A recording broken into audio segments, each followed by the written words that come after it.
Oh, oh shit! Yeah! Oh hell yeah!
God, you're gay.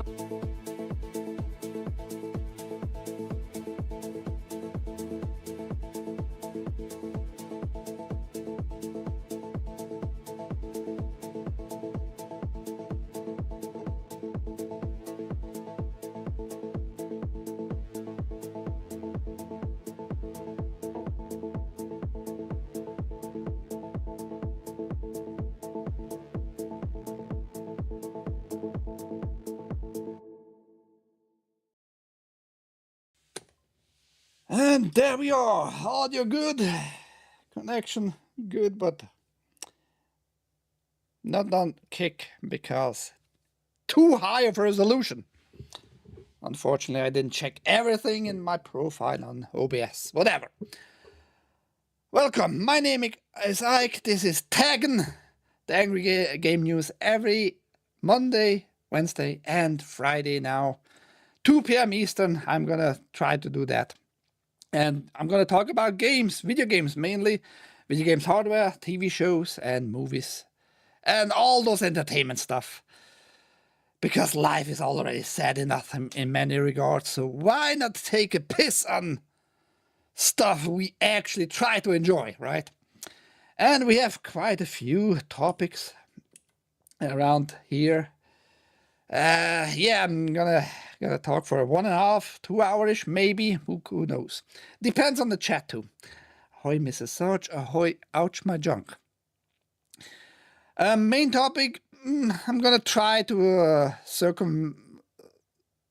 circulate around the GOTY, the Game of the Year stuff. But we have a lot of different stories too. So let's get it going right away. Rockstar accused of firing Grand Theft Auto devs over union organization. Grand Theft Auto 6 is just over 6 months away, but there's something brewing at the game developers Rockstar Games. The studio fired between 30 and 40 staff members from offices in the United Kingdom and Canada earlier this week. The terminated employees were reportedly attempting to unionize when they were let go. Bloomberg broke the story and added that all of the fired employees were part of a private trade union chat group on Discord. Yeah, maybe you shouldn't do it like that public all together at the beginning of the organization stuff. You do that more in a union way, meaning get together and maybe like in a pub or whatever in the UK and not on fucking Discord. You're idiots. According to a spokesperson for the Independent Workers' Union of Great Britain, the group was a mix of members who had already joined the union and others who were trying to organize a union at Rockstar. Rockstar has just carried out one of the most blatant and ruthless acts of union busting in the history of the games industry, said IWGB President Alex Marshall in a statement. This flagrant contempt for the law and for the lives of the workers who bring in their billions is an insult to their fans and global industry. No. The industry doesn't care for unions. The industry doesn't want unions. So insult to the industry is just a fucking stupid statement. That is kind of like actually a commie statement. Like, you try to make the industry as this big ass family or everybody cares for each other. That's not what it is in the industry. The industry is the word itself. It tells you like it cares only for production in some capacity there and not for people's life in the first place. So you're full of shit. IWGB President Alex Marshall. A spokesperson from Rockstar's parent company, Take-Two Interactive, said that it supported Rockstar's decision and alleged that the employees were terminated for gross misconduct and for no other reason. Now I'm kind of interested what they saw, like what Take-Two and Rockstar saw in the Discord chat, what happened there. Maybe they told all kinds of BS, gossiped around about their company, which you can do if you are like a pissed off employee. You should have a way to vent, but probably you did like stupid shit.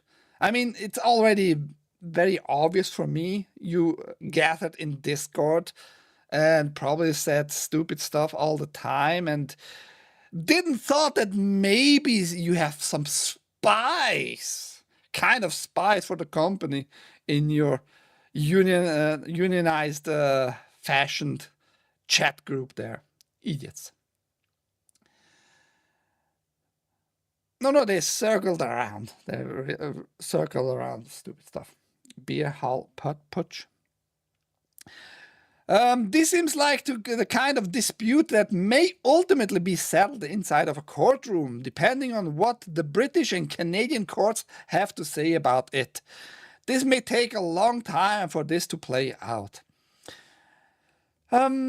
Yeah, the question is how much money will take to put into a case like that, if they are willing to put any money in that.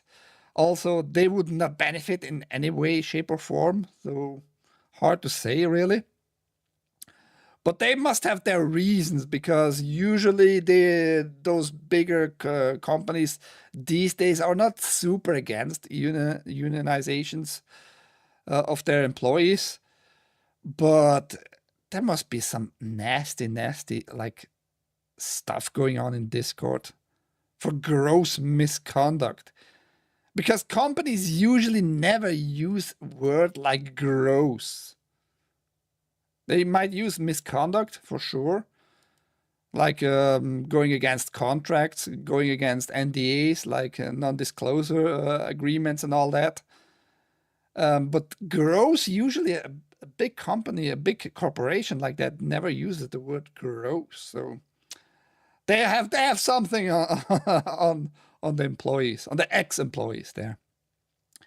Rockstar Games recently shared a job listing which predicted that GTA 6 will have the biggest launch in video game history. That seems very likely, considering that Grand Theft Auto 5 passed 215 million in sales earlier this year, and GTA Online continues to be a cash cow for the company. Take-Two CEO Strauss Zelnick also noted that he isn't worried about AI competing with GTA, and he's pretty consistent in his assessment of the technology. Yeah, we talked a little bit about that in the past, actually. But yeah, I'm just like a little bit wondering, a little bit curious what they said in their Discord. Because such a big company, like I said, they usually don't have a lot against unionization.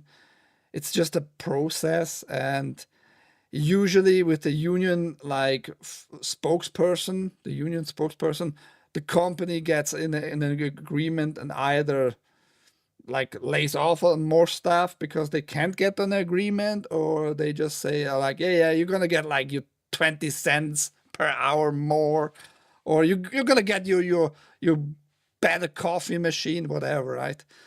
Or we're gonna acknowledge your existence in the first place. Stuff like that. Bigger corporations have no issues really. So I'm really curious what was going on in their Discord for gross misconduct. Just very, very, very strange overall. Let's stay on GTA though, in general. Is GTA 6 coming to the Switch too? What we know so far. Grand Theft Auto 6 will undoubtedly be one of the biggest launches in the history of video games, so you'd think that Rockstar Games would be keen to release it on every platform possible. But what about the Switch 2? So far, GTA 6 has only been officially announced for the Xbox Series X and PlayStation 5. Rockstar has not mentioned Switch 2 or PC at all. The latter makes sense, or at least PC releases for major games sometimes lag behind their console counterparts. The Switch 2 is more of an open question, especially given the graphical intensity of the open world game. Yeah, and I am just a little bit perplexed they didn't announce it already for PC, or bring it in also on PC, but probably they have some deals with Microsoft and Sony for kind of exclusive, more exclusive first releases on the consoles itself. And they are trying though a little bit too much with graphical, visual intensity, visual like effects and all that, making it too lifelike. Like you have bubbles in the beer bottles going up the beer bottle, and like such details nobody really cares, but because you put it in your trailers, everybody is losing their shits. Like that is the most important part of your game, which, yeah, it is important today if you bring a big game out and have like the visual appeal with it, of course, especially in such a game that is about stealing cars mainly, right? Grand Theft Auto.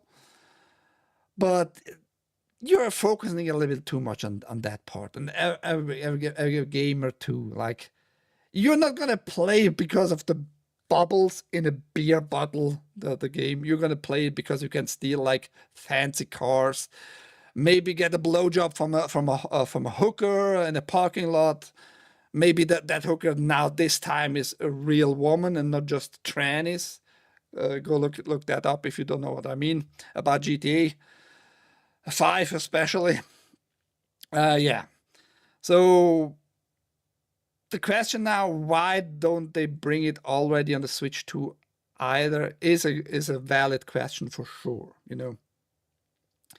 But the Switch 2 is not very high performance console either. So yeah, I get that it would take them a lot of work to make it work on the Switch 2. The Switch 2 is more powerful than its predecessor, but it still does not match the processing power of the competitors, both of which have released souped up versions of their base consoles. That's more, the original Switch never got... what's more, the original Switch never got Grand Theft Auto 5.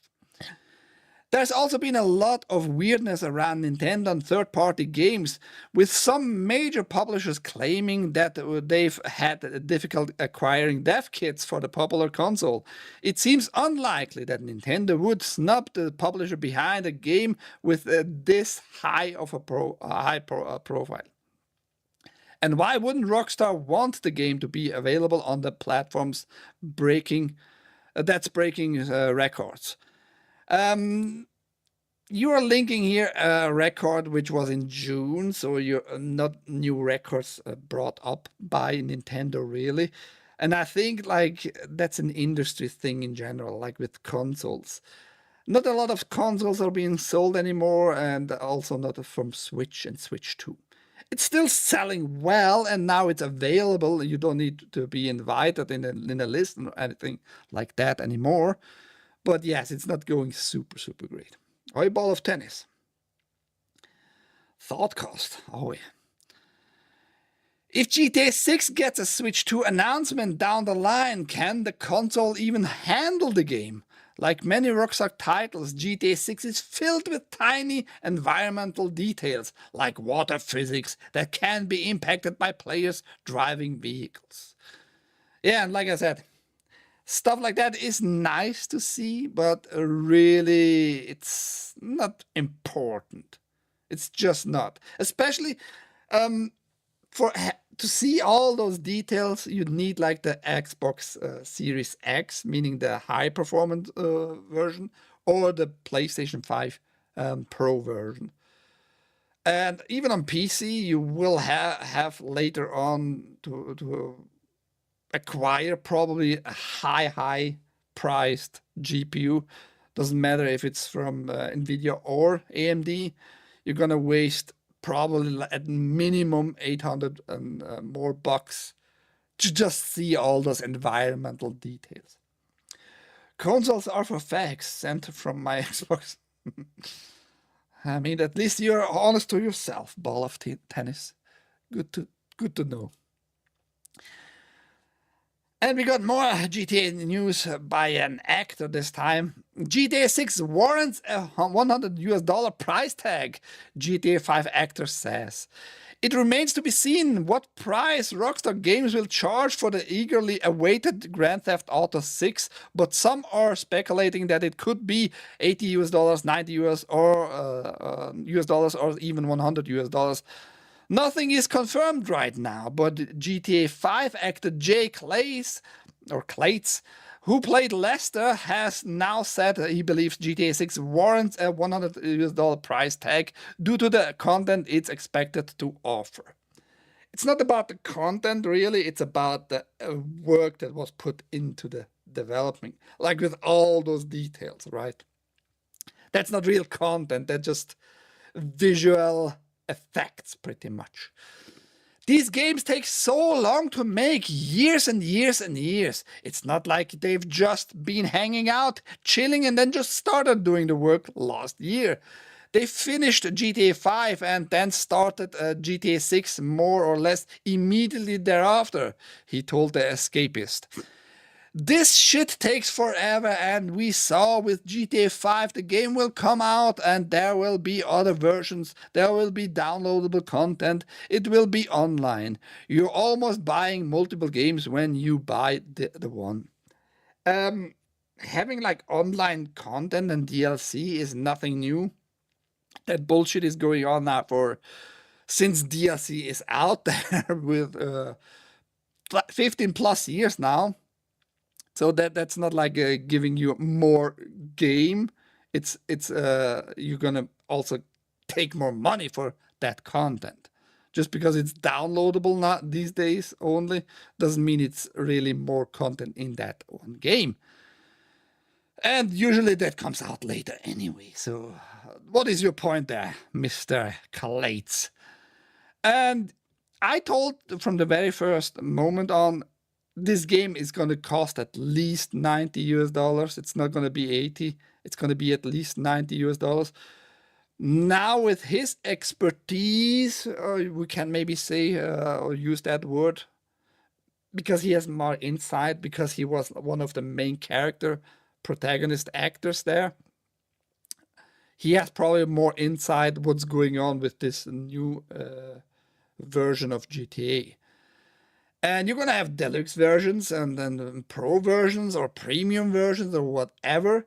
And I said already that premium one will at least cost you $130 US. So maybe the base version, now we are closer to $100. It's going to be released next May to 2026, in May 2026. He might give you a hint here, because be prepared for $100 investment in this game. And it's going to sell. The question is it going to sell well enough, though? Because maybe people are having it enough of those high-priced games. Maybe it's going to include DEI crap in it, too much of it. And maybe it's going to go down the shitter. We never know. Stuff like that. We never really know. Kled said there is also a case to be made for making GTA 6 priced at a level where it can be more accessible. But if it is $100 US, that would make sense to him. Kled also talked about the possibility of GTA TV series, saying it would be really cool to try to pull off, adding that he would personally like to see it be a live action show as opposed to animation. It would be tough to translate because it's that sandbox type game and people can do whatever they want, wherever they want, whenever they want. It's hard to sort of refocus that into a straight narrative, but it would be fun to try, he said. It absolutely would work as a TV series. It's gonna be just action-packed show with stealing cars, being like on high on drugs the whole time. It would absolutely work, because that's what the series, the game itself always was. It was like you were being just in a movie, in a show maybe, and you're just being the guy who uses like those characters in the show more interactively.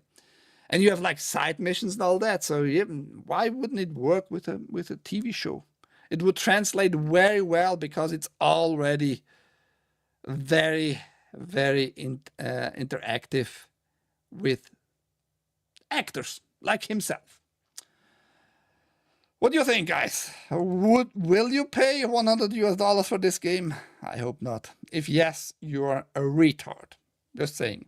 You're spending too much money on games. But it's going to sell probably very, very well. Now, next week, it's going to start an event, and it's not game related, but I want just to show you a little clip about the hypocrisy of people around the globe. And you're going to tell me if you're going to trust those cocksuckers with your life in the future even more. Next week, it's gonna start the COP30 or whatever it was called by the UN, the climate whatever event in Brazil. And if you have not seen that yet, I've seen that like a year ago, maybe or so. It started happening. You have no audio here, but that's in the Amazonian jungle in Brazil. They are just paving out a whole highway there, you know, just getting like trees cut, hectares and hectares of trees, just cutting away to make a place for a highway that about 50,000 plus people, elitist cocksuckers of this planet, get together and tell you, everybody, to be not so dependent on your CO2 anymore. Because it's bad for the environment that you are breathing in the first place. But those cocksuckers waste like millions and millions of taxpayers' money in every nation, making a highway, making a place, gathering together all the private jets going there, all the industry leading environmentalists gathering together and telling you to be not so dependent anymore on your movement on this planet. So they're destroying like the environment, they're destroying the livelihood of actually indigenous people there, destroying like habitats of animals, destroying just like old jungle trees, you know, for their gathering. It's gonna start next week on the 10th of November. It goes on for about 11 days, and that's an older clip. It's just a little reminder that you never ever should trust any fucking government. What they tell you, you should do according to them, because they all gather together there. All cocksuckers, all cocksuckers. No exemptions. I don't care if you're a fan of your government right now, but they are in the same club and you're not in it. Just saying. But yes, that's a little reminder that they are trying to play you. Always. Hoist. Private planes and waterfront properties. Oh yeah. Yeah, well, Obama needed that waterfront property to drown his chief there, his chef, right? Let's get a little bit queer here, guys. GDQ's first ever Games Done Queer event already raised over $11,000 thanks to Donkey Kong and Hot Dog making speedruns, with Halo CE, Combat Evolved, and Deltarune still to come. Games Done Quick, GDQ, the wonderful speedrunning event that's raised millions for charity over the years, is back in a new form. A form nobody asked for it, but you tried to make a thing out of it. Again, you didn't got the message. People had enough of that crap, but you're still going with it. Games Done Queer, also GDQ, but gay. What a joke! What a joke! Cocksucker. And the live stream event has already raised over $11,000 in its second day, thanks to speedruns that break Diddy Kong Racing, Diddy Kong, Tropical Freeze, and Sea Hot Dogs made in the record time. So gay, so gay. All proceeds from Games Done Queer are going towards Lambda Legal, an organization that fights for the legal rights of LGBTQ plus people in the USA, where things aren't looking great right now. It's been pretty tough recently, so we're getting together for a good cause, but also having fun. And I think those two go together, and both halves of that are really important. Event organizer Ray Brusky told PC Gamer, "There's entire sections in the US where I just don't feel safe going anymore."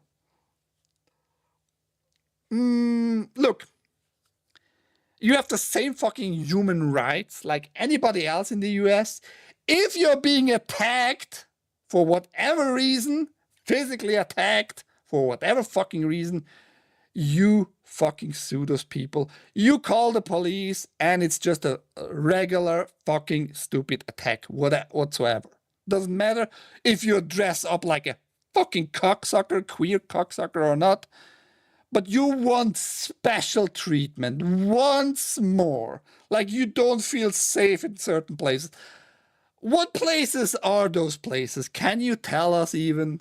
Is that even possible for you to tell us which place that might be? You're so fucking retarded, man. And I don't wish anybody attacking anybody else, no matter what the fucking lunatic you are, what illness you have mentally. I don't care. You should not be attacked because of your mental illness. But it tells me that something is wrong with you and the rest of society if you are so afraid of not being able to swing your dick in freedom outside your own house.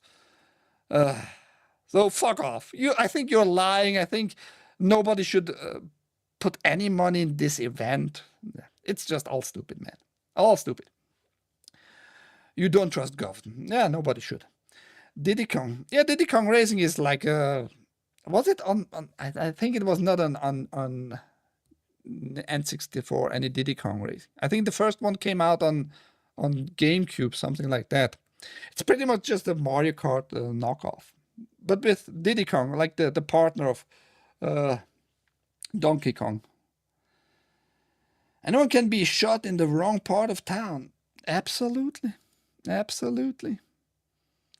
I wouldn't go with like a board over my neck, which in Die Hard 3 you saw in the movie, and go like maybe in Chicago in the wrong neighborhood and tell some people, watch out my board. That might be a bad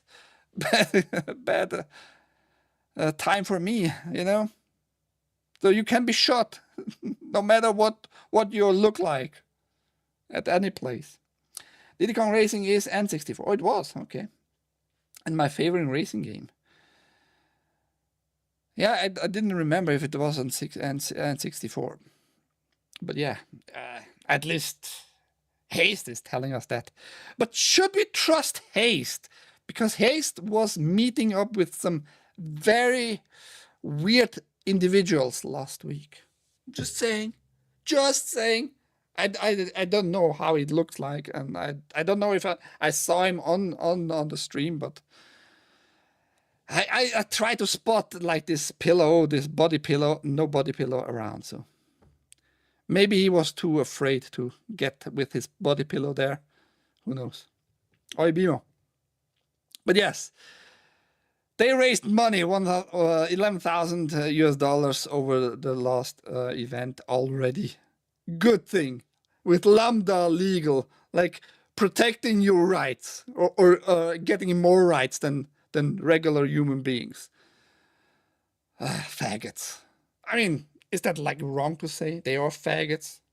It's like technically very accurate, isn't it? I was on stream longer than Yellow Flash. Yellow Flash was there too. He exposed his face to the world. Everyone follow Bimo. You can do that, but he has not a lot of content. The game of the year! Frontrunner hasn't really changed in 6 months. Yeah, I mean, I'm not surprised. But we're going to talk about a little bit about this main topic. Should we do it right now already? Let's put that a little bit for later.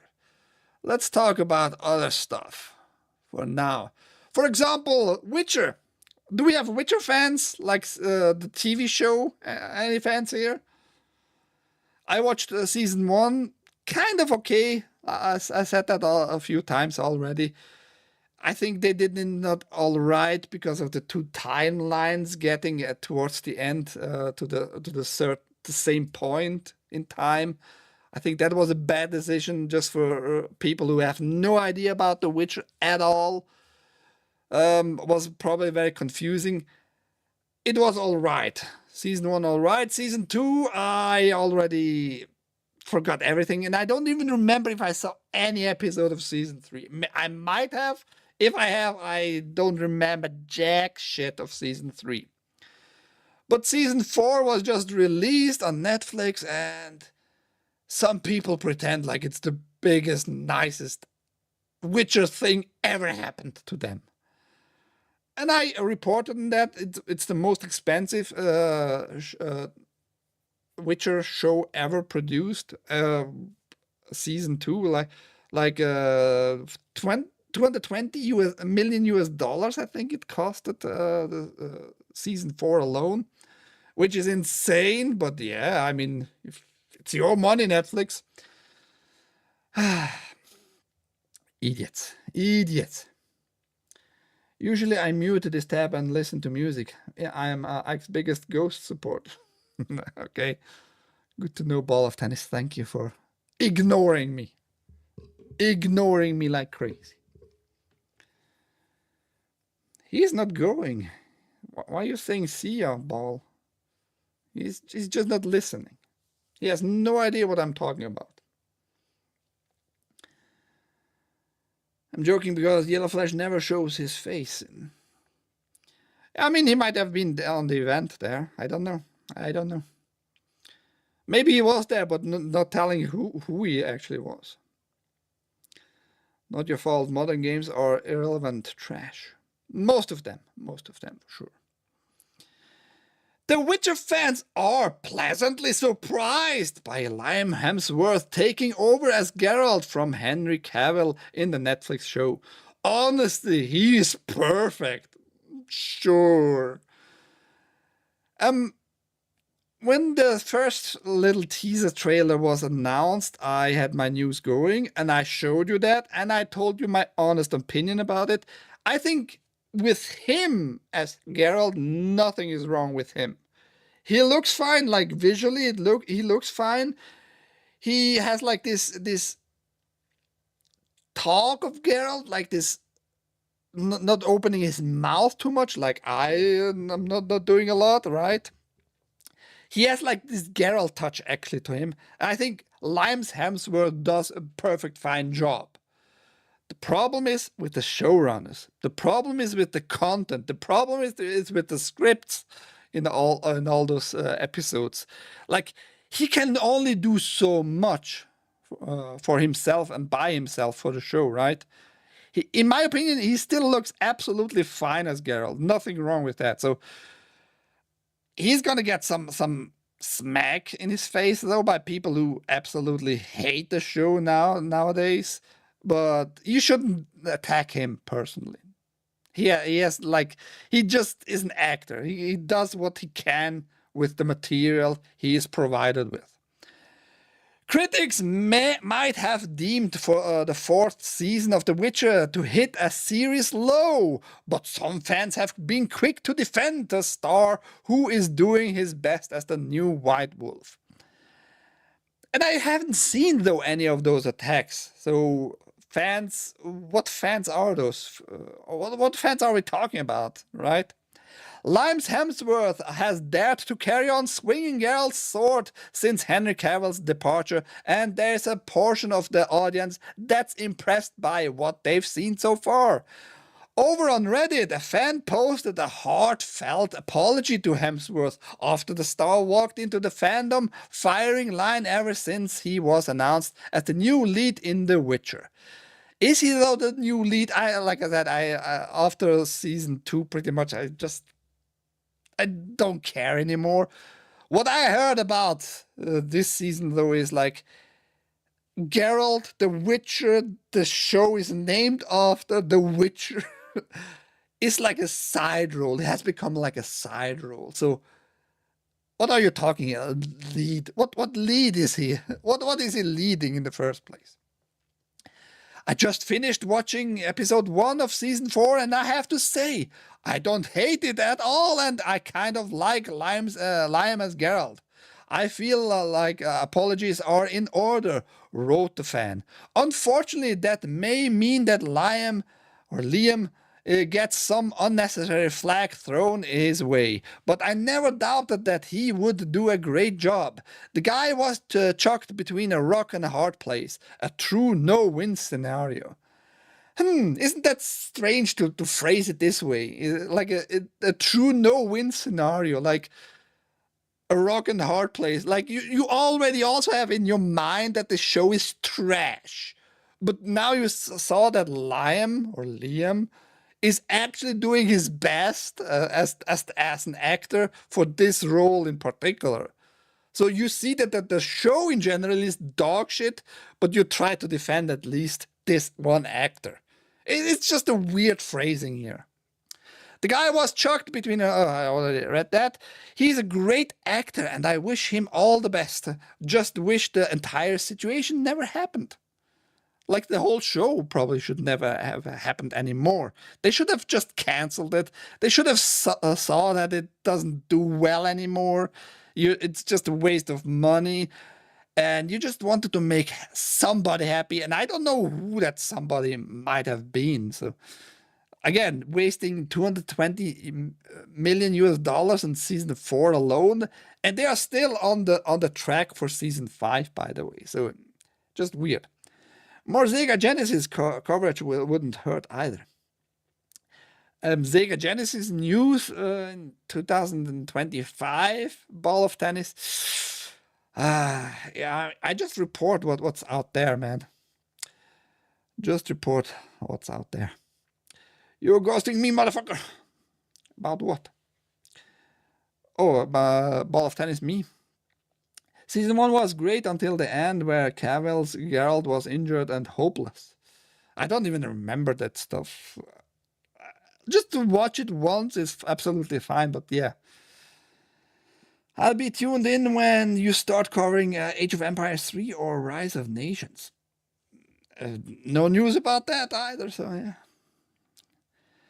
Another fan backed the statement, saying, I think he would have been great if they cast him from the start. He looks a lot how I imagine Geralt in the books.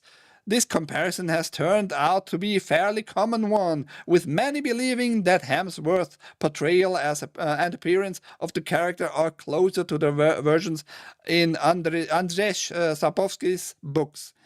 As a book reader, his performance is closer to how I imagine Geralt than Henry, one fan argued. I never read the books. I'm not interested in the books. But I've seen like the original Polish show. And the show is like cut down into a movie. You can get the Blu-ray out there. It's available now for almost a decade or so as a Blu-ray. It's a little bit weird though, because it has very, very hard cuts in the movie. Because it was a show and it was just cut into a movie. But yeah, Hemsworth actually looks very similar to the original Polish actor there. And the show was actually also quite beloved in Poland overall. And it was, as far as I heard, a very close adaptation of the books. But yeah, he looks very similar to the Polish actor.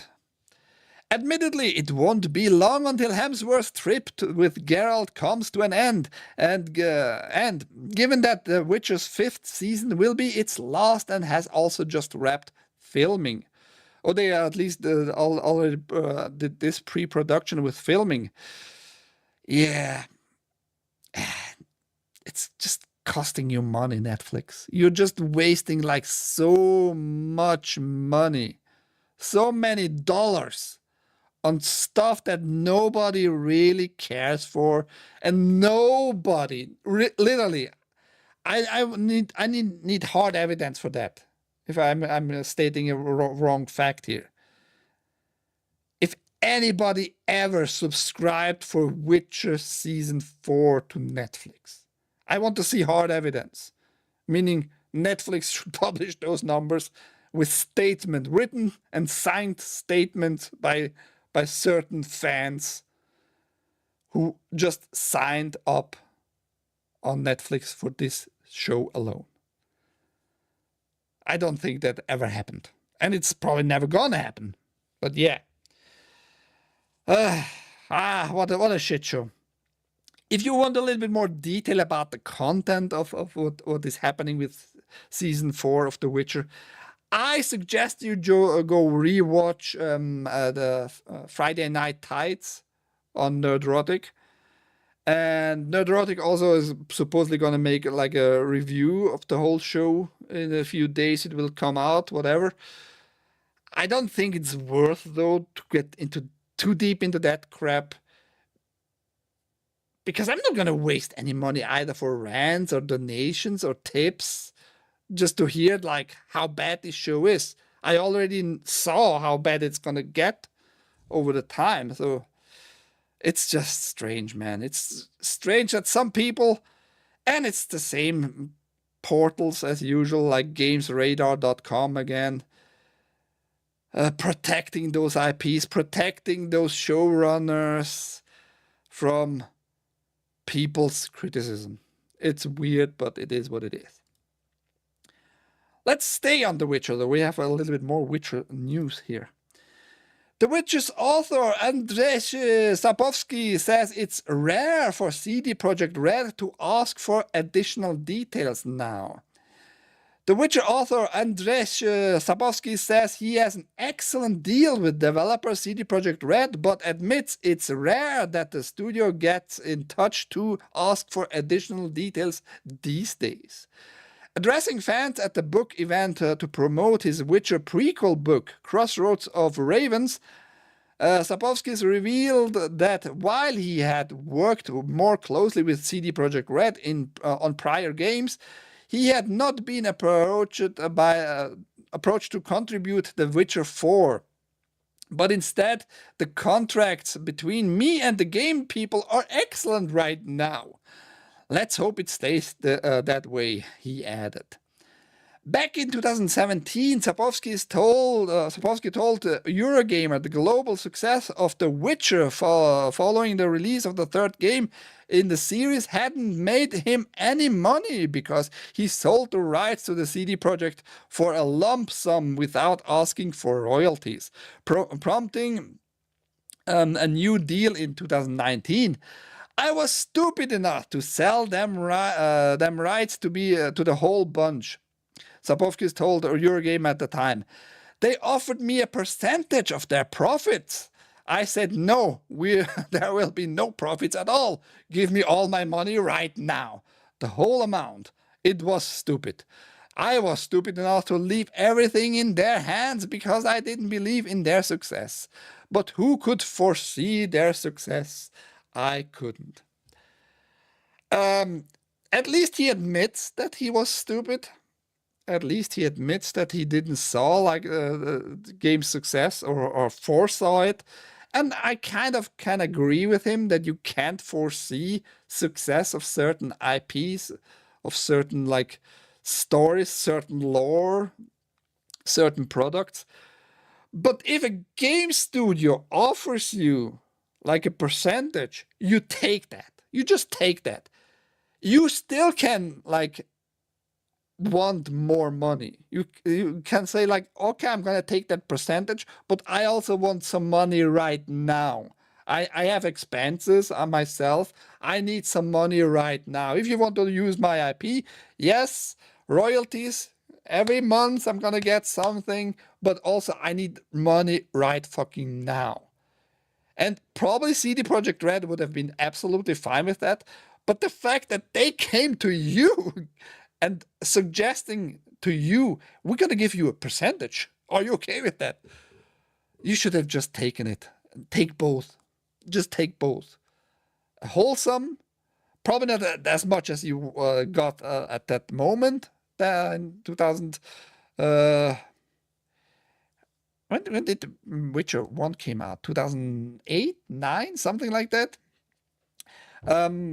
You should have like gotten some bunch of money and the percentage stuff. And this went on for a whole decade, and in 2019 you finally did another deal because you didn't have it on your radar after the first game was made. It was a success, and because the first one was a success, they made a second one, and you still didn't get your head around it, that people are buying those games. Yeah, you were stupid for sure. At least you saw that you were stupid. It's just a little side note here, but yeah, he finally got like his percentage deal, and he's happy though. He's now supposedly happy. They are not asking him for any advice or for details. He's just joyful with his contract right now. He's getting money, whatever they are selling. He's just now gonna keep on getting all those royalties. Good for him, I guess, but is Witcher 4 gonna have any success like the previous games? That's the real question here. If you have watched the news back in the month ago, my news stuff, you know that at least CD Projekt Red listening a little bit more to the fans now. They changed, for example, the face of Siri, and listening to the criticism like she looks ugly, why are you uglifying her? And they changed her after the first trailer. So might have success. Doubtful, because it sounds like CD Projekt Red is filled with DEI idiots these days. Weird. Don't like The Witcher Season 4? The books and games still have you covered, showrunner says. I should have taken this news actually prior to the game news. Netflix The Witcher is heading into its final seasons, and not all fans are happy. I think no real fan is happy. None. With Liam Hemsworth taking over as Geralt from Henry Cavill in Season 4, some viewers have criticized the show for straying from Andrzej Sapkowski's beloved books. But showrunner Lauren Schmidt-Hissrich wants fans to remember that there's more than one way to enjoy The Witcher. One of the things that I've talked a lot to the author about, and a lot to fans about this, that the books still exist. No one is taking the books away. No one is taking the video games away, she said, talking to Dexerto, which is also bullshit platform you never should. Dexerto is one of those platforms which is really, really horrible.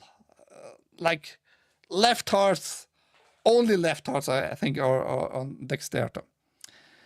We lean so hardcore into fantasy at the end in wonderful ways that Sapkowski introduced us to. So we knew the stories that we needed to end with, she added. Isn't that great when somebody who has no success, wasted a lot of money so far, still keeps on wasting a lot of money so far for an IP, tells you, well, if you don't like it, don't watch it. That's always nice. That's always nice. Like, yeah, we know that you love actually the lore in it. We know that we fucked it up, but it's our fantasy of the particular lore, you know? For us, it's just more important that we got DEI hire Jennifer and Triss and whatnot, and race swap even vampires, you know, for no good reason. And Lawrence Fishburne is a great actor. I love him, actually. He can really act very, very well. But it's just not his fucking role. But he was made into Regis, a very, very white vampire. Yeah.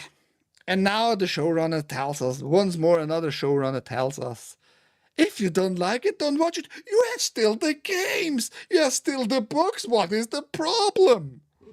Don't criticize me for my fuck up. Just don't watch it. Lauren Hissrich was a producer for Power, which was a really good show. Power, I don't remember. That wasn't just the fighting show with Guerrilla, or what was his name? I'm mixing it probably up. But yeah, was she a producer? Was she just executive producer? Was she just one of those producers who was like an assistant producer who ran around because of orders to run around? Who knows? But she has no idea what she's doing. You clearly see with this show, she has no idea what she's doing. She doesn't respect the lore. She doesn't respect the characters, obviously, because many people who read the books are really, really not happy. Really not happy what the show has become, you know. And Geralt just becoming a side character in his own lore. It's a 50 Cent show, produced show. Okay. No, then I don't think I ever saw that. But yeah, I don't know her role there, so who knows, right? But she fucked up. Clearly, she fucked up The Witcher so far. Legendary programmer behind Super Nintendo emulator snes has no idea how popular it had become until EA wanted to hire him. Everyone here knows me. snes was a revelation back in the 90s, an emulator that could run the best SNES games at full speed on even modest PCs of the day. It was widely popular, and I'd reckon most gamers of a certain age have some fuzzy memories of its simple but iconic UI. Programmer ZS Knight had little idea of its popularity, though, until EA suddenly wanted to hire him. ZS Knight recently emerged from the shadows for a rare interview with another legend of the early emulation scene, Zophar of, yes, the website Zophar's domain. Some people might know that domain more than the snes emulator, though. The lengthy interview covers some fascinating ground. Our friend at the PC Gamer picked out a few highlights, but ZS Knight's explanation of how he came to realize that SNES popularity is particularly charming. And yes, I'm pronouncing it ZNES, and you're gonna see at the end I'm actually right. I'm actually right. I didn't know that I was so right, but I'm very right here. There's a funny story to this, ZS Knight says. I actually did not know how popular ZS NES was until I left the project. So this was pretty crazy. The reason for that is because I did not research into it. I did not Google search it. I did not read any message boards other than my home message board on my homepage. I did not check any reviews. I just wanted to work on ZS NES. So I didn't think it was that popular. I just thought, oh, maybe a few thousand people used it. Maybe tens of thousands. I don't know, you know? I just don't know. That's this dude, I guess. Never saw him.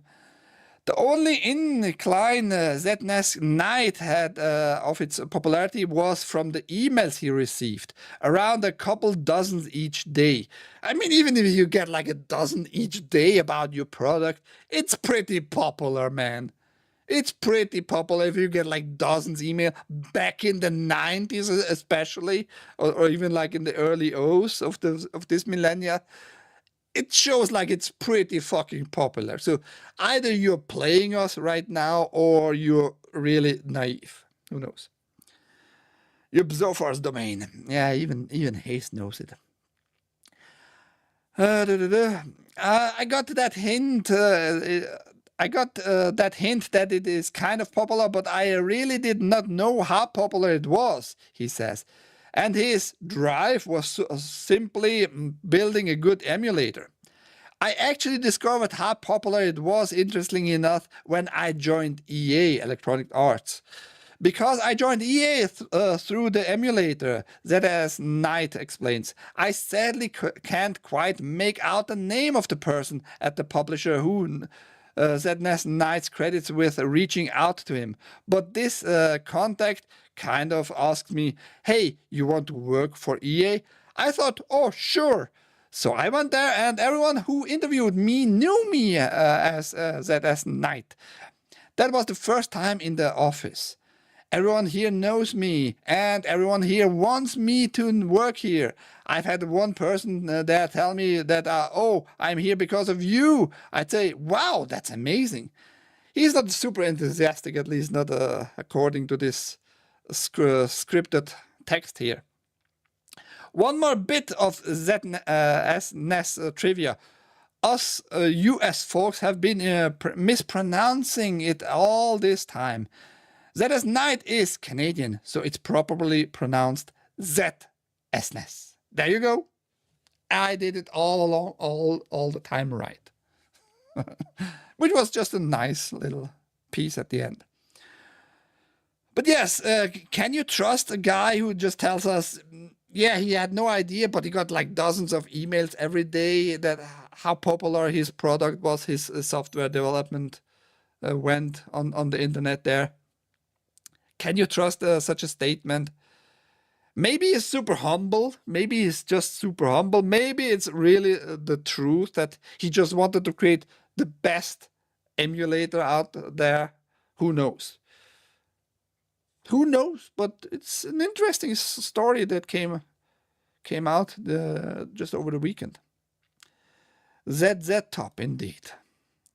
That's the correct pronunciation there. Who got it? Who got it? I assume Haste might have got this one. Mortal Kombat Legacy Collection, who knows? Mortal Kombat Legacy Collection, with a K, by the way, don't forget that. Combat the same. Under fire for atrocious input lag on PS5. Mortal Kombat Legacy Collection is an outstanding celebration of an iconic franchise, but hardcore players are beginning to raise complaints about the compilation input lag on PS5. To be fair, despite Sony's console generally being preferred for fighting games, it's wrestled with higher than average input lag across various titles, both modern and retro. And testing from input lag expert Nigel Woodall in Ultimate Mortal Kombat 3 reveals that PS5 introduces about 108 milliseconds of lag. That's approximately 6 or 7 frames. By comparison, the PC version has about 22 milliseconds of lag. The Xbox Series XS has about 51 milliseconds of lag. And the Switch 2 version has about 73 milliseconds of lag. So the PS5 version is by far the least responsive, and this testing is apparently consistent across the titles in the collection too. And yes, this collection has pretty much mainly like the legacy stuff, 1 to 4, and 3 Ultimate version, which was like an arcade version with online connection, with very exclusive characters and all that, right? So it's the first time people can officially play a very unique version of Mortal Kombat at home. 100 millisecond lag, holy fuckballs. It gets worse though. Not everything is mentioned in this one. I heard way worse. Digital Eclipse, the developer, has already pushed out a hotfix on PC, which it says fixes some audio issues. And it's now turning into its attention to console. It wrote on X. We appreciate all the MKLK feedback we've received, including audio and lag issues. We're planning a hotfix that should address multiple issues, while others will require more time. We'll have more details next week, but know that we are aware and we are working on it. Thank you. I never like stuff like that. If you're and they're taking like $50 across all the platforms for this collection, which is not like super cheap, because you're just getting old games pretty much. And I think all of those titles you can fight with each other online actually. So they put some value into it. But yes, the lag issue is like unacceptable. To do the preservation process, it's fine. Like you pay $50, you have it on disk, for example, and you can play whenever you want for yourself. But for people who want to play it, like Mortal Kombat having lag issues, that's unacceptable, in my opinion at least. Be right back. Okay. No, I didn't buy because I'm broken and the lag. You're broke since when are you broke? You're gonna get BMOS. Like, if you're a broke boy, just say so. BMOS, a little sound bit there. The good news is that other fighters have managed to make dramatic improvements to input lag on PS5, so hopefully Digital Eclipse can reduce this number dramatically over the coming weeks. Personally, we still recommend the collection overall, as we suspect it's only the most hardcore players who are going to be really bothered by the input lag. But clearly there's room for improvement, and we hopefully the dev can address these issues fast. I doubt though, because you ported that in a collection and you have not figured it out already. Like, don't you have any quality control? Don't you check it out at all? What was happening in that department? So I'm not gonna trust you, and whoever put $50 into this product, I think you were scammed a little bit. If you want like those older games, just get it on a flea market like the originals. Yes, there is this one version you otherwise can't get originally, can't get officially, the Mortal Kombat 3 Ultimate whatever edition. Other than that, is it worth? Is it worth if you're not playing it in the first place? That's just weird in my opinion. That's just weird that they didn't got that fixed or brought it, like published it already working without any lag issues. And I heard actually other numbers, not 100 milliseconds, but almost to half a second on certain PS5 consoles. Half a second of lag is just absolutely insane. That's why I can't play, for example, Killer Instinct, the Super Nintendo version, because emulator, I haven't found any emulator who just is spot on about the speed at all. And if you have such a fighting game who lived off speed back in the days, and it's not going to translate like 1-to-1 with modern system, it's just not like worth for me at all to pay any attention to those games and even like invest $50 in something that I consider at this point like broken. It's just broken in my opinion, and you were scammed. I think you were scammed if you paid for this game. But yeah, that's only me, man. Okay, let's go to the main topic of today, about the game of the year, because the year is ending. We are getting closer and closer to the end of the year. We are in November. It's the first show, the Angry Game News show of November, which is, by the way, every Monday, Wednesday, Friday, 2 p.m. Eastern, here on this channel, TAGN, the Angry Game News.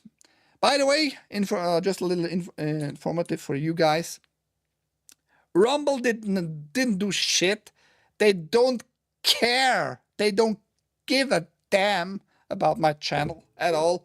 Even if I wanted to be the channel to be deleted, they didn't do it. I gave them that time, 2.5 days plus. They didn't react anything at all to my demand. It just shows you that they really are just pretending to give a damn about you and your channel and your privacy, for that matter. Why do I say privacy? Let's just make a scenario. How about I'm being like just a random content creator who does his stuff or her stuff, if I would be a female, right? And I would be targeted. I would be kind of like harassed all over the time, right? And I want to be that channel to be deleted. I want all that content to be gone and all that, right? And I put that demand out there to Rumble directly because maybe I get like death threats too. I'm not getting any death threats. Nah, I wouldn't even care if I would get death threats by anybody, really. But let's just assume all those stuff would happen. And Rumble just not giving a shit, just not like giving you any kind of protection about your privacy, about all those issues. It's a bad fucking sign. I'm just saying, it's a bad fucking sign. Not a good sign at all. No, they didn't email me shit. No, nothing. I mean, the regular, like, auto reply, like, yo, we're gonna get back to you in 24 hours. That was like 1.5 months ago. Almost. Something like that. So no, it's just weird, man. Yeah, I did. Big Z. There, Big Z. He likes to be called Big Z. But yes, that's just a little side note. That's why the channel name, I just changed the channel name, made a new URL for Rumble. I'm not sure if I can do that the same very easily on other platforms, who knows. Anyhow, the Game of the Year frontrunner hasn't really changed in 6 months. At the start of 2025, it was unanimously expected that one game was set to win Game of the Year at the Game Awards, and there was nothing anybody else could do about it. The game was Grand Theft Auto 6. In May, Rockstar's Opus was delayed into 2026 and out of the contention for this year's award. In theory, the GOTY race was blown wide open. That's not quite what happened. Shortly before the announcement of GTA 6 delay, a relatively unheralded game from the new French studio and boutique indie publisher was released to rave reviews. That game was Clair Obscur Expedition 33. It immediately became the favorite to win Game of the Year, a position it has maintained ever since. That's not just our opinion. On the prediction market Kalshi, where users trade contracts, bet essentially on the outcome of the future events, Clair Obscur chance of winning is currently rated at 79%.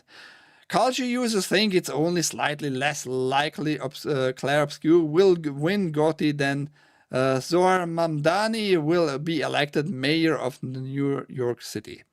Yeah, you had to insert that polygon, right? Because it has no fucking saying in the gaming sphere, but yes. Good point, pissing people off politically, for no good reason. Clair Obscur leaped into the lead on Kalshi with a 48% chance of winning as soon as news of GTA 6 delay hit, and has dominated the market ever since, climbing steadily, reaching 70% in the summer and hitting an incredible peak of over 84% in September. That's particularly telling because it was in September when Clair Obscur saw its stiffest competition yet. 2 indie game sequels with unimpeachable pedigree saw surprising releases that month: Hollow Knight, Silksong, and Hades 2. Both games had the 90 plus rating on review aggregators Metacritic and OpenCritic that are a prerequisite for competing in Game of the Year in most years. Hades 2 even edged higher than Clair Obscur on both sides. Both games also had enough stature and were widely played enough to overcome the handicap that indie titles faced at the Game Awards, where they struggle to gain traction with the large international jury outside of indie-specific categories. Also, Game Awards are gay.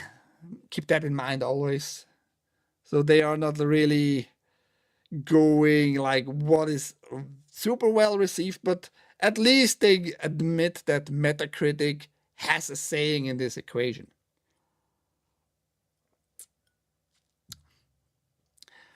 New York City is fucked, and I love New York, and I'm a Yankees fan. Well, I mean, I have my own political stance on the mayor election and election in general, but that's besides game news.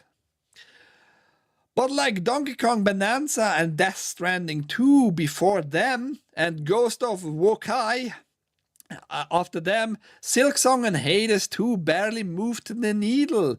On Kalshi, Silksong topped out at 20% and Hades 2 at 10%.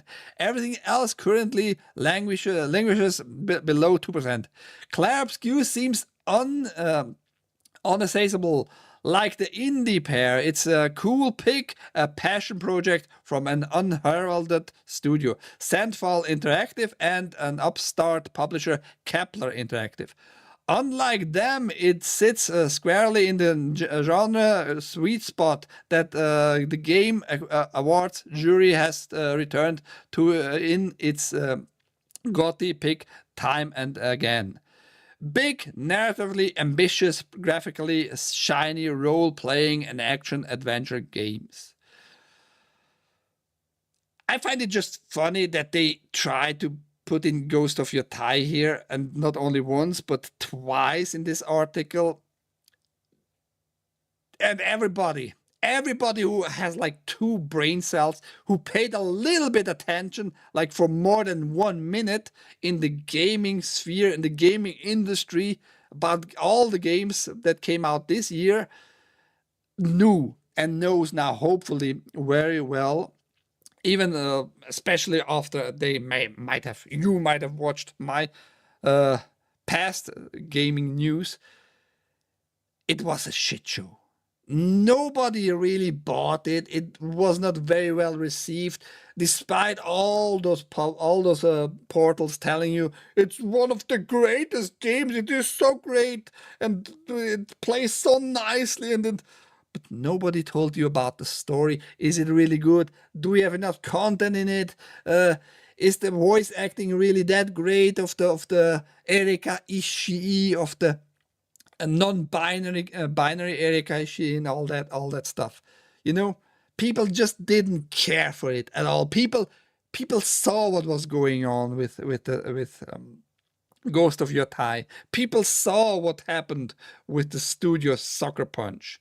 People just saw that, and people told the studio and Sony with their money by just not buying it.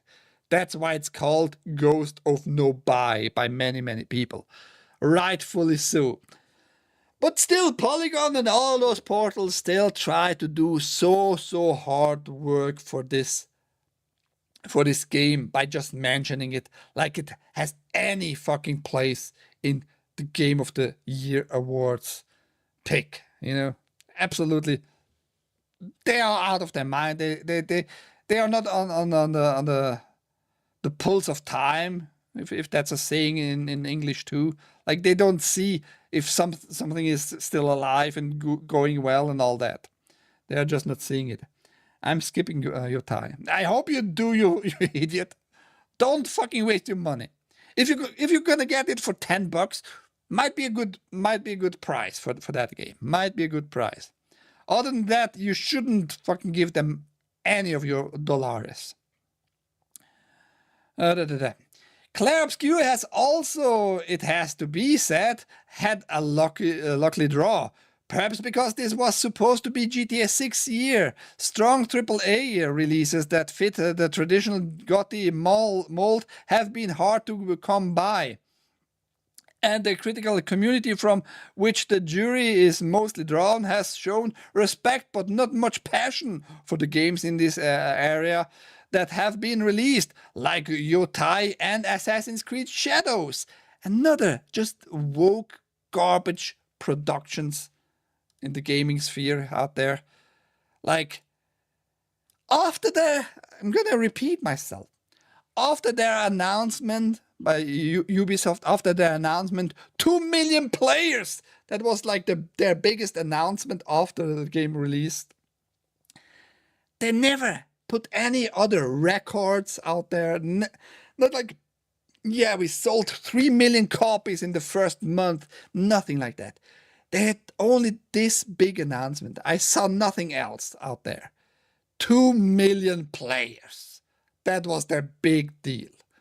And they are now like kind of still surprised that nothing else came out of those big budget games. You're just not going with time, man. You're not seeing that the gamers had of certain types of games just fucking enough. You're just not. You're not alive. You're dead inside, and you're not realizing it. Weird. I don't have a PS5, so I can play it, but I also have stacks of retro games in my backlog, so I don't care. I have PS5 Pro, 6-axis Edge, Portal. What is that? What is a portal? What is a portal? I know what you mean, but what is a portal? And I mentioned this as I'd be the target buyer. Why would you be the target buyer just because you have the console to run the game? I mean, technically, I guess you're right. You would be the target buyer, but not if you hate woke garbage. And I haven't seen anything else by Ghost of Nobuy. That was the driving force. Oh, we have better grass. We have more fighting moves. But the story, like, yeah, we have like more areas to explore and you don't need to go linear. Wow. More open world stuff. Big fucking deal. What about the story? What about the story? Does the story make sense? Is it a sequel? Is it a true sequel? Where was the connection? I reported on the connection. They had one quest that mentioned the legendary fighter on an island. That was their main connection. So you should have maybe changed the name, maybe make another game, like not trying to make this lore connecting stuff here. If you might have changed the name, you would have probably more success. But Atsu, like the protagonist in the game, Atsu, was a mercenary. She was just on the way for revenge about whatever. I don't care. I don't follow the story because obviously the story was shit in the first place. But that was the main driving factor. She was a mercenary. She wanted revenge for whatever happened to her. Like, that's not a passion. That's not a passion project of the Sucker Punch. They just wanted a female badass fighter, and yeah. You probably didn't even broke even with this game. I'm pretty sure you did not. I'm pretty sure you did not. And we're never gonna learn if they broke even, because if a game doesn't do well, they're never gonna tell you. You might learn in maybe 20, 30 years down the road when a developer comes out that the studio was closed in all those years already. They can then freely speak about it and all that. And they might say to us later on, yeah, I was in the marketing team there, and yeah, the game didn't do well. We made minus. Fortunately, like, we had already a very tight budget. We didn't spend too much money on it, but even with that tight budget, we didn't make any buck on this product at all back then. And Sony took off all the advertisement after 2 weeks after the release and all that. And we have all those little indication of a little bit pieces of evidence that the game actually might have not even come close to break even so far. But I can't say for a fact because we are not going to get the real numbers. It seems critics are in the mood for something different, just not too different. Looking past the seeming inevitability of Claire Obscure's win, And the fact that it has been locked in as a favorite for 6 months, it's important to remember how exciting that win would be. For a new studio to score a GOTY winner with its debut game would be without precedent. And for a tiny publisher like Kepler to see off the likes of Sony and Nintendo would be thrilling. It's also a major evolution for the Game Awards that Clair-Obscure's two closest, albeit still distant, challengers are small, self-publishing indie games. That's never happened before either. Still, it's ironic to be observing a stultifyingly static GOTY race in the year that Grand Theft Auto 6 vacated the field. It seems we've exchanged one foregone conclusion for another. I think it's Clair-Obscure well-deserved the GOTY award for sure, in my opinion. It's a great game. You can enjoy it. It is not this full price $60 game. You still can get it for quite cheap, about $50 overall on Steam, and probably Black Friday sales going on Steam and then on GOG. By the way, it was released a little bit later on GOG too, so DRM free version there. Very well deserved GOTY award if it's really gonna get it, because we don't know it yet for absolute a fact, right? We can't say like it's gonna get it. Everything looks like it's gonna get it, but we really don't know for a fact. That keep that in mind. But yes, this year's GOTY awards from the Game Awards. I mean, keep also in mind the studio was overall very open about DEI too. They didn't put it in the game, in their product, as much as you would think, but like the main voice of what was her name? I forgot of the girl's name. She is supposedly a queer person and all that, right? But they didn't put it at least in the product. That's the main factor here to keep in mind. But that plays a role for all those newer Game Awards shows and all that, right? Into their awarding titles here.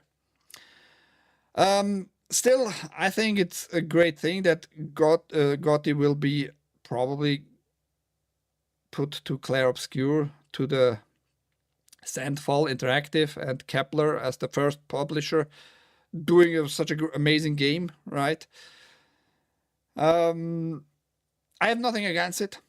I think very well deserved, and they are probably very lucky that Rockstar and Take-Two were like, yeah, we're gonna refine our game. We're not just gonna publish it right away. We want our game to run well enough on PlayStation 5 and Xbox, so we're gonna delay it. I think that's a good decision in the first place, and opened up the path for Clair-Obscure, which is a great thing to do.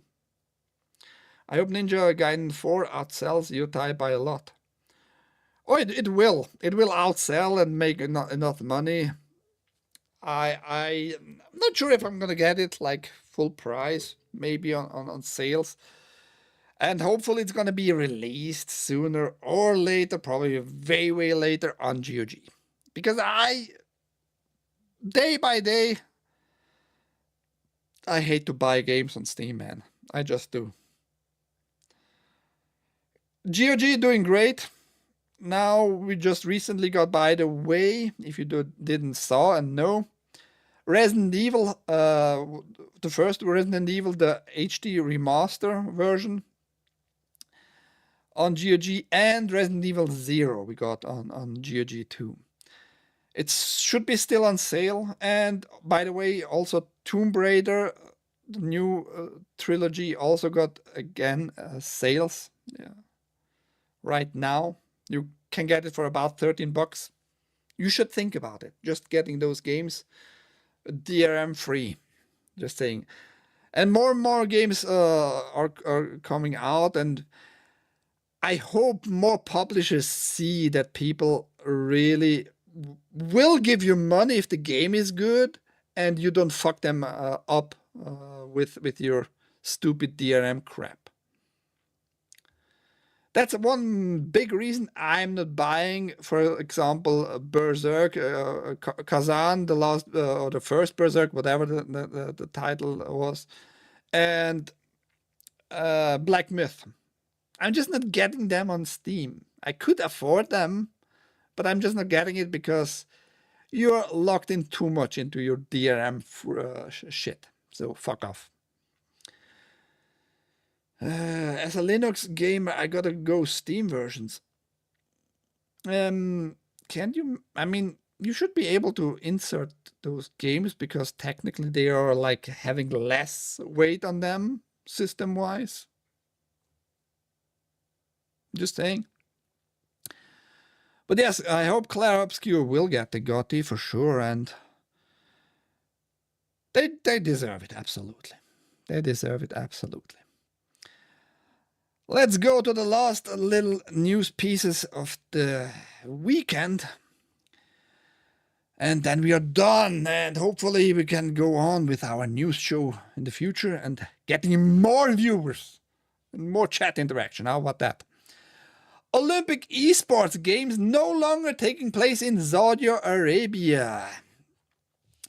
The inaugural Olympic esports games due to take place in Saudi Arabia in 2027 has been cancelled following an internal review. The International Olympic Committee, IOC, Saudi Olympic and Paralympic Committee, ZOPS, ZOPC, and the Esports World Cup Foundation mutually agreed to end their partnership. The IOC stated that the parties involved are committed to pursuing their own esports ambitions and on separate paths, with the IOC looking to develop a new approach and pursue a new partnership model.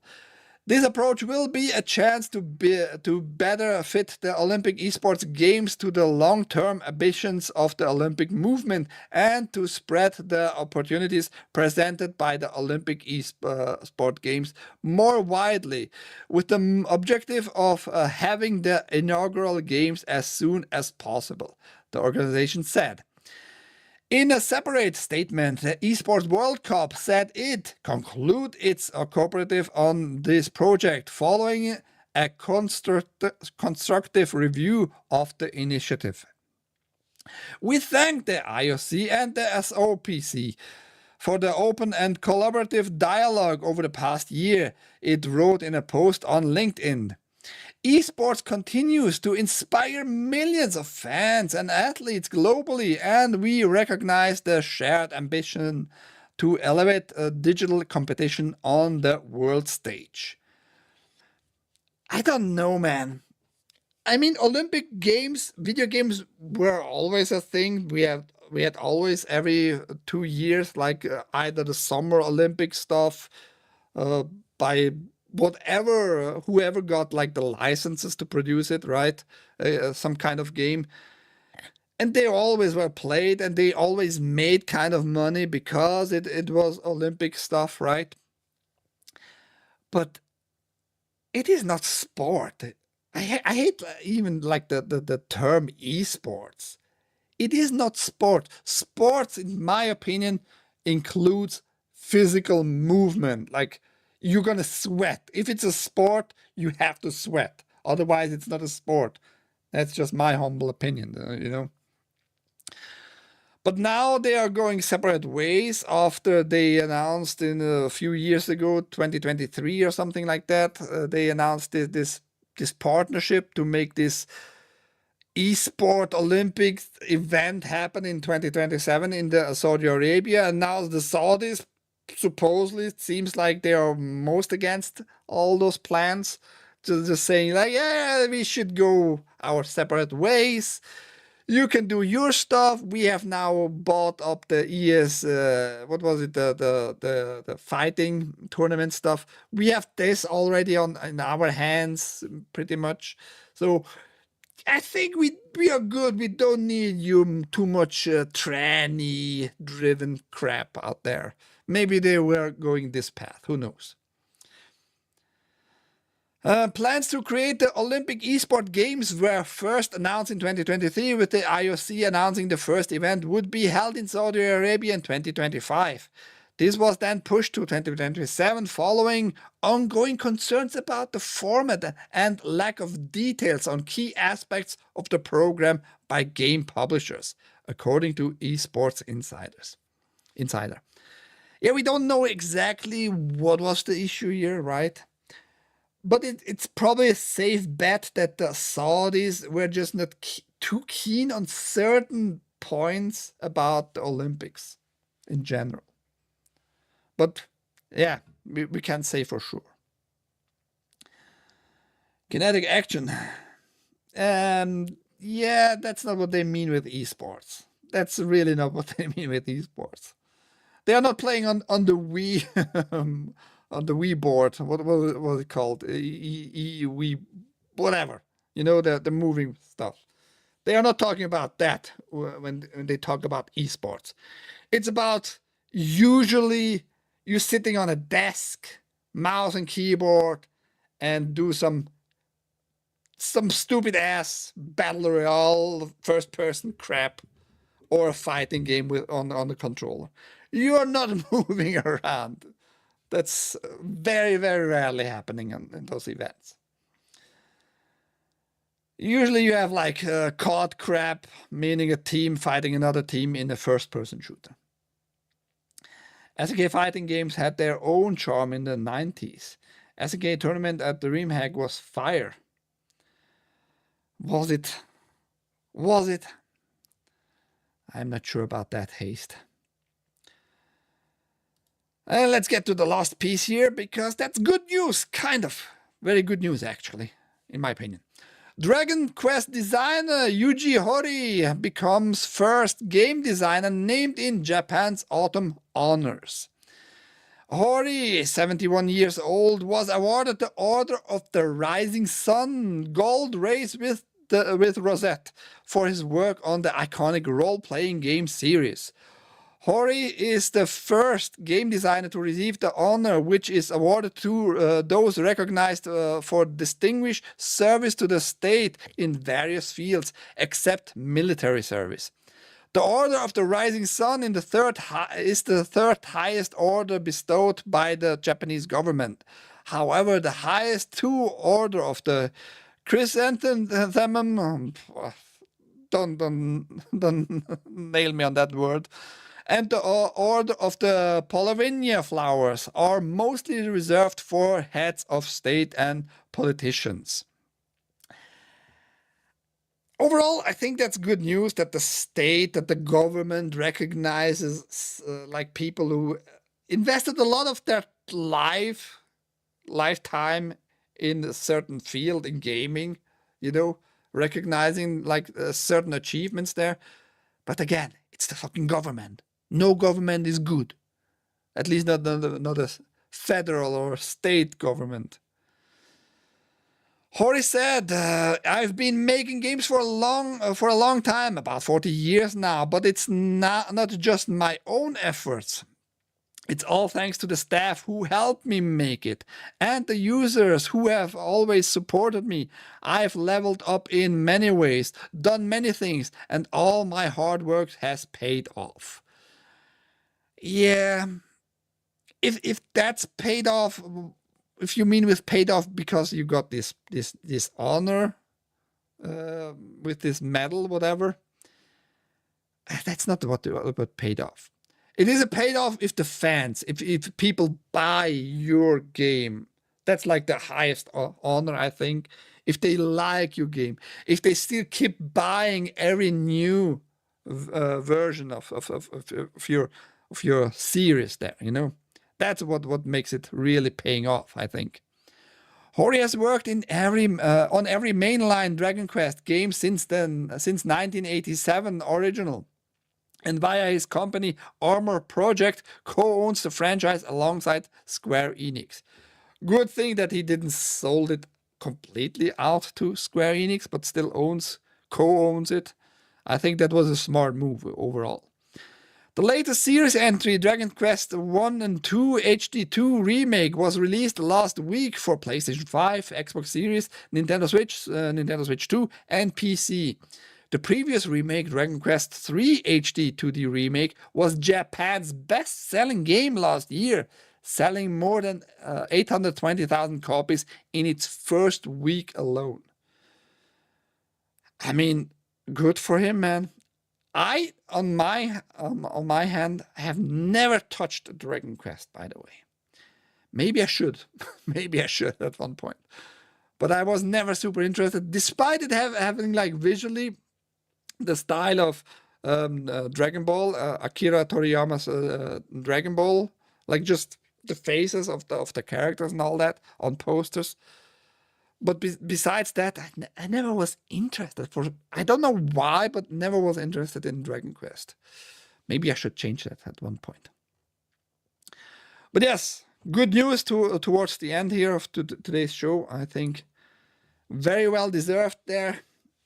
And what can I say? I am back with the news, and I hope it's gonna get some momentum on a different time slot and not as often as prior to my prior news show. Monday, Wednesday, and Friday, 2 p.m. Eastern, here on this new channel. And I'm gonna have this as my main channel, the Angry Game News. TAGN, very easy to remember. Luckily for me, it was still available. So TAGN it is. TAGN is going to stay. And I hope I'm going to see you again. I'm also going to do other stuff than besides just the new stuff. I already ordered a few cameras, new cameras. And I have a table on this side. You don't see it right now. But on this side of the table, it's a working table. I'm going to do soldering stuff. And I'm going to start off, though, with, depends on if it arrives earlier or not. Start doing painting. Never did that. I'm not sure how good I'm going to be with it, but just having a calm, chill stream with you guys, hopefully.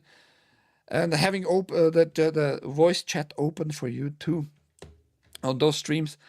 Painting at the beginning, Warhammer 40k figures there. I think it's going to be a good time with you. Other than that, thank you for being around. I hope you have a great rest of your day, morning, evening, whatever it might be. My name is Ike. That was TAGN, the Angry Game News. Bye-bye. Bye-bye. Now, I have to remember which button I need to click. That was the right one. Meg coming at the end with some bobs. Boom, bam.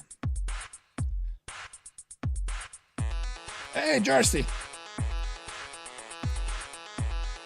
Good to see you too.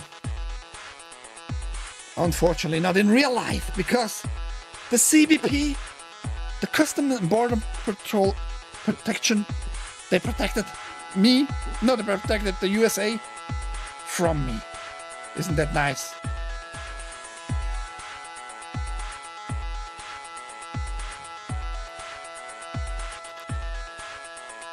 Bam, boom.